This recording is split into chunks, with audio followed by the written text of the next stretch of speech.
अस्सलाम वालेकुम। अॼु असांजो टॉपिक आहे एक्सीलरेशन। एक्सीलरेशन जी डेफिनेशन पढ़ूं था। Rate of change of velocity is called acceleration.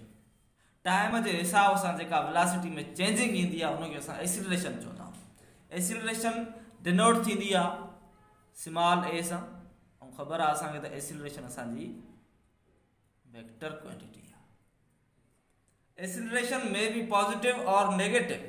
Acceleration positive भी थींदी आहे, नेगेटिव भी थींदी आहे। इहा थोरो अॻिते मां तव्हांखे हली ॿुधायां थो। इन खां पहिरियां असां उनजो यूनिट ॾिसंदासीं। त यूनिट इन जो छा आहे? मीटर पर सेकंड स्क्वायर। ठीकु आहे बाबा, मीटर पर सेकंड स्क्वायर। मैथमेटिकली हिन जो फार्मूलो कीअं ठहंदो आहे? असांखे ख़बर आहे एक्सीलरेशन हीअं छो थींदी आहे। हाणे डेफिनेशन खे ॾिसो, rate of change of velocity. Change of velocity माना हे असांजी चेंज इन वेलोसिटी ऐं चेंज इन टाइम। टाइम जे हिसाब सां गॾोगॾु टाइम सां गॾोगॾु जेका वेलोसिटी में चेंजिंग अचे उनखे असां छा चवंदा आहियूं? एक्सीलरेशन। हाणे मां जीअं तव्हांखे अॻे ॿुधायमि पॉजिटिव एक्सीलरेशन ऐं नेगेटिव एक्सीलरेशन छा आहे।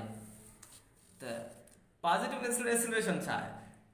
If the velocity of a body increases continuously then it is said to be positive acceleration। कंहिं बि बॉडी जी जेका वेलोसिटी आहे उहा मुसलसल वधंदी थी रहे, इंक्रीज थींदी थी रहे, त उनखे असां छा चवंदासीं? Positive acceleration.